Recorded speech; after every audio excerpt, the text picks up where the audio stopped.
Good morning बच्चों। Online class में आपका स्वागत है। आज बच्चों हम चर्चा करेंगे क्लास 11th के इतिहास सब्जेक्ट के चैप्टर नंबर 1 पर प्रारंभिक समाज। अर्थात इस चैप्टर में हम जानेंगे कि जो समय की शुरुआत है वो किस प्रकार हुई, मानव के आर्थिक विकास के क्रम की कहानी, अर्थात आदिकालीन मानव, भोजन प्राप्त करने के तरीके, प्रारंभिक मानव, पेड़ों से गुफाओं तथा खुले स्थानों पर आवास, प्रारंभिक मानव, औजारों का निर्माण, इसके अलावा संप्रेषण एवं संचार के क्या माध्यम थे, भाषा और कला कैसी थी, इसके अलावा अफ्रीका में शिकारी संग्राहकों के साथ प्रारंभिक संपर्क, जनसमूह आदि आदि इस पाठ के अंतर्गत हम बच्चों अध्ययन करेंगे। तो स्टार्टिंग करते हुए यहाँ हम अपने प्रारंभिक समाजों से संबंधित दो विषयों के बारे में अध्ययन करेंगे। पहला है लाखों वर्ष पहले मानव का अस्तित्व, अर्थात सर्वप्रथम अफ्रीका में मानव प्राणियों का उदय किस प्रकार हुआ। पुरातत्व विद्वानों ने इतिहास के प्रारंभिक चरणों में, अर्थात पुरातत्वविद वो होते हैं जो प्राचीन स्थल हैं, उन स्थलों की खुदाई करने के बाद अपनी जो उन्होंने उसमें खोजा, पुरातत्व विज्ञानियों ने उसका वर्णन वो करते हैं। तो प्रारंभिक चरणों में हड्डियों, पत्थरों के औजारों, अवशेषों की सहायता से अध्ययन किया गया है। अर्थात खुदाई से मिले अवशेष, पत्थर के औजार आदि से मानव के विकास का हमें पता चलता है। मानव विकास के आरंभिक चरण के अध्ययन हेतु लिखित साक्ष्य, दस्तावेज एवं शिलालेख उपलब्ध नहीं। अतः जब से लेखन कला या लिपि का विकास हुआ है उस समय से इतिहास का आरंभ मानते हैं। अर्थात जब से हमें लिखित वर्णन अपने इतिहास का मिलता है तब से हम इतिहास का जो है विकास मानते हैं बच्चों। इस तरह से कांस्य युग से आरंभ माना जाता है। अर्थात इतिहास की जानकारी हमें कांस्य युग से मिलती है। पुरातत्व विज्ञानियों ने आरंभिक मानव के जीवन के बारे में पुनर्निर्माण करने का प्रयास किया। उन्होंने यह जानने का प्रयास किया कि वे घरों में कैसे रहते थे, पेड़ पौधों से कंदमूल, फल एवं बीजों को इकट्ठा करके, जानवरों का शिकार करके वह अपना भरण पोषण करते होंगे। मानव द्वारा आग और भाषा का प्रयोग कब किया गया, कैसे हुआ। आज की दुनिया में भी लोग शिकार और पेड़ पौधों से प्राप्त खाद्य सामग्रियों से अपना भोजन और भरण पोषण करते हैं। क्या उनके जीवन का अध्ययन करने से अतीत के विषय में हमें जानकारी मिलती है। तो वर्तमान में भी बच्चों मानव द्वारा विभिन्न भाषाओं का प्रयोग किया जाता है, आग का प्रयोग किया जाता है और कुछ वर्ग शिकार भी करता है। तो क्या प्रश्न उठता है कि क्या आज के मानव से हमें अपने प्राचीन काल के मानव की जानकारी मिलती है। दूसरे विषय के प्रारंभिक नगरों जैसे मेसोपोटामिया, जो वर्तमान इराक का नाम है बच्चों, तो प्राचीन काल में उसका नाम था मेसोपोटामिया, कि कुछ शहरों के बारे में चर्चा की गई है। इन नगरों का विकास मंदिरों के आसपास हुआ था। अर्थात अवशेषों से प्राप्त जानकारी से पता लगता है कि जहाँ पर मंदिर थे वहाँ पर अधिक से अधिक शहरों का विकास हुआ है। इन्हीं नगरों से सुदूर व्यापार के केंद्र भी थे। अर्थात अवशेषों से, खुदाई में प्राप्त अवशेषों से ये भी जानकारी मिलती है कि ये लोग व्यापार भी करते रहे होंगे। पुरातत्व साक्ष्यों के, अर्थात पुरानी बस्तियों के अवशेषों एवं बहुतायत में पाए जाने वाली लिखित सामग्रियों के आधार पर समय समय के भिन्न भिन्न लोगों, शिल्पियों, लिपिकों, श्रमिकों, पुरोहितों, राजा, रानियों इत्यादियों के जीवन के पुनर्निर्माण का प्रयत्न किया गया। तो वहाँ से विभिन्न लोगों के जो व्यवसाय थे उसकी जानकारी भी बच्चों मिलती है। कुछ लोग श्रमिक थे, लिपिक थे, पुरोहित थे, राजा और रानियों भी उस काल में रही होंगी।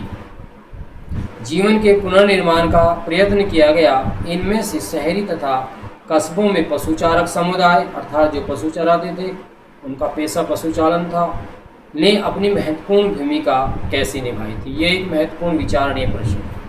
यदि लेखन कला का विकास नहीं हुआ होता तो इन शहरों के विभिन्न प्रकार की गतिविधियां कैसे संभव होती। तो ये सब प्रश्न हमारे सामने आते हैं। यह आश्चर्यजनक है कि लाखों वर्षों तक जंगली गुफाओं अथवा काम चलाऊ घरों, आश्रमों तथा शिलाश्रयों में रहने वाले इंसानों ने आगे चलकर गांवों एवं शहरों में रहना प्रारंभ कर दिया।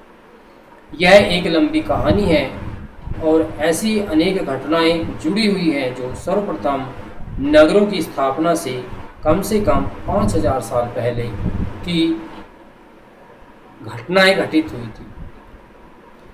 यदि मानव अपना भोजन संग्रह से प्राप्त करता था तो उसका उत्पादन नहीं करता था।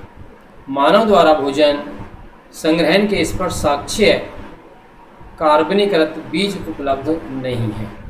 ऐसा अनुमान लगाया जाता है बच्चों कि पेड़ पौधों से प्राप्त होने वाले खाद्य पदार्थों जैसे बीज, गुठलियाँ, बेर, फल, कंदमूल फल इकट्ठा करके वह उन्हें खाता था। अर्थात प्रारंभ में मानव पूरी तरह से प्रकृति पर निर्भर था। भोजन प्राप्त करने का दूसरा माध्यम शिकार एवं अपार्जन या रसदखोरी था।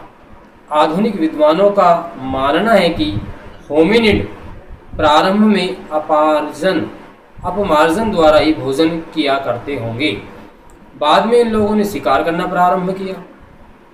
अपमार्जन एक प्रक्रिया में मादी मानव द्वारा स्वयं मरे हुए अथवा हिंसक जानवरों द्वारा मारे गए जानवरों की हड्डियों से मांस मज्जा खुरचकर रख लेते थे तथा उन्हें खाते थे। तो प्रारंभ में मानव या तो जो पशु स्वयं मर जाते थे या किसी शिकार द्वारा उनको मार दिया जाता था, तो प्रारंभ में मानव उनको खाकर ही अपना भरण पोषण करता था, पेट भरता था।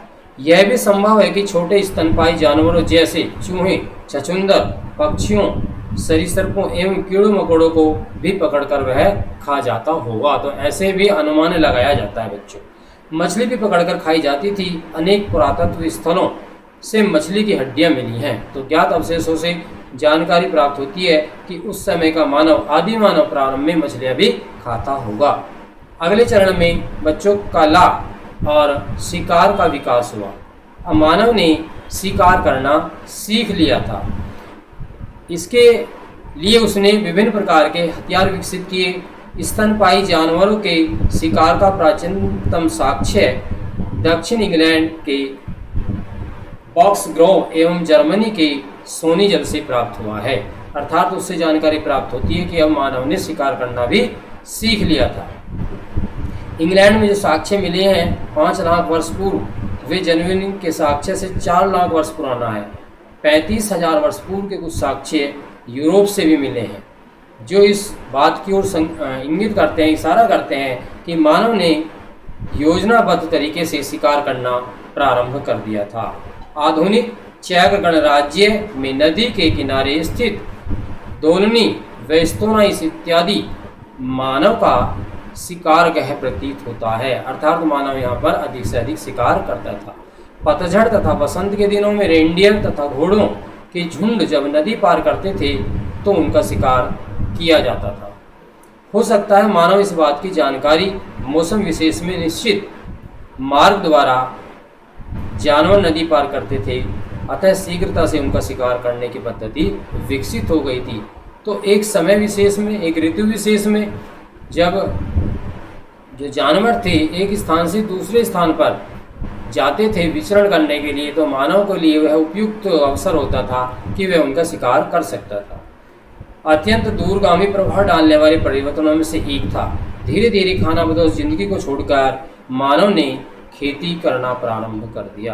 अर्थात एक जगह जाकर उसने इकट्ठा रहकर एक स्थान पर वह बस गया। उससे पहले वे घुमंतु प्रवृत्ति का था, एक स्थान से दूसरे स्थान पर घूमता रहता था, जो लगभग 10,000 साल पहले आरंभ हो गया था। खेती अपनाने से पहले लोग अपने भोजन के लिए पेड़ पौधों की उपज को एकत्र करते थे। धीरे धीरे उन्होंने भिन्न भिन्न पौधों के बारे में जानकारी प्राप्त की, वे कहाँ उगते थे, किस मौसम के फल हैं इत्यादि। इस जानकारी के आधार पर उन्होंने पौधों को लगाना सीख लिया। प्रारंभ में उन्होंने गेहूं, मटर, जौ इत्यादि फसलों को पैदा करना प्रारंभ किया। इसके बाद ज्वार, बाजरा, धान आदि फसलें भी उसने उगाना सीखा। ज्वार बाजरा अफ्रीका में प्रारंभ में पैदा किया जाता था। उन्हीं दिनों लोग ने भेड़ बकरी और ढोर, सुअर तथा गधा जैसे जानवरों को भी पालतू के रूप में पालना प्रारंभ कर दिया था। तब पौधों से निकलने वाले रेशों, रुई, पटसन, पशुओं तथा उन पर उगने वाले रेशों और ऊन आदि से प्राप्त होने वाली ऊन से कपड़ा बुनना भी उन्होंने सीख लिया था। उसके बाद आज से लगभग 5,000 साल पहले ढोरों और गधों जैसे पालतू जानवरों को हल और हल गाड़ियों में जोड़ा जाने लगा था, जिससे वो खेती करना भी सीख गए थे। इन घटनाक्रमों के फलस्वरूप और अनेक परिवर्तन हुए। जब लोग फसल उगाने लगे तो एक स्थान पर अब उन्हें अधिक समय तक, लंबे समय तक रहना होता था, जब तक कि उनकी उगाई हुई फसलें पक ना जाए बच्चों। अतः एक स्थान पर बसकर रहना आम बात हो गई। इसके परिणाम स्वरूप लोग अपने घरों में रहने के लिए स्थायी रूप से घर बनाने लगे थे। तो बच्चों अब क्या है, तो मानव एक स्थान पर रहने लगा, एक समूह के रूप में रहने लगा। अब उसे एक निश्चित स्थान पर रहने के लिए घर की भी आवश्यकता हुई, तो इसलिए धीरे धीरे उसने घर बनाना भी प्रारंभ कर दिया था। इस बीच कुछ जन समुदायों ने मिट्टी के बर्तन बनाना भी सीख लिया था। धीरे धीरे मानव के मस्तिष्क का विकास होता रहा और उसने मिट्टी के बर्तन बनाना प्रारंभ कर दिया। अनाज एवं अन्य उपज इकट्ठी करने और नए उगाए गए अनाजों में विभिन्न प्रकार के भोजन बनाने के लिए इन बर्तनों का प्रयोग किया जाने लगा। अतः खाद्य पदार्थों को अधिक स्वादिष्ट एवं सुपाच्य बनाने के लिए भोजन बनाने की प्रक्रिया पर अधिक ध्यान दिया गया। इसके साथ ही पत्थर के औजार बनाने के प्रक्रिया में भी बच्चों बदलाव आया। यद्यपि औजार बनाने के पहले वाले तरीके भी चालू रहे।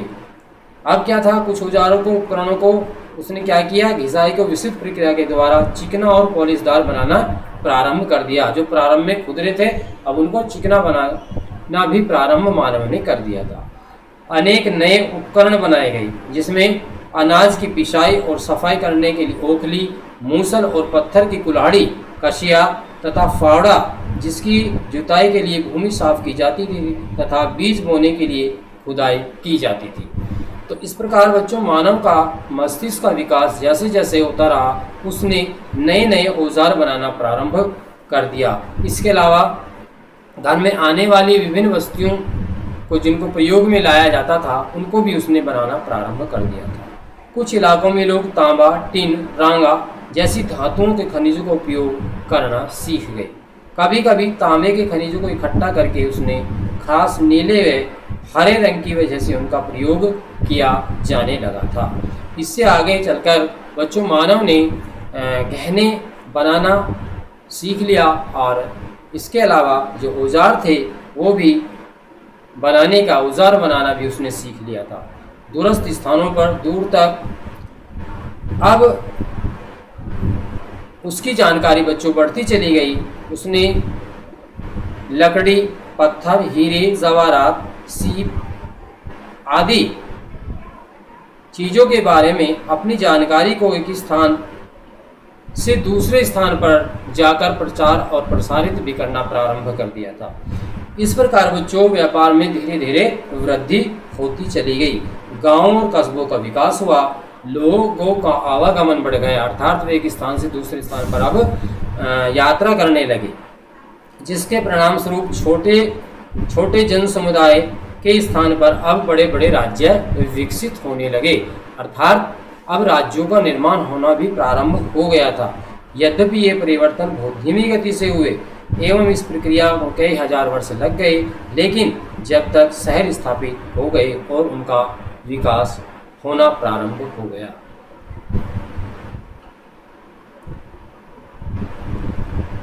परिवर्तनों की रफ्तार भी बच्चों तेज हो गई।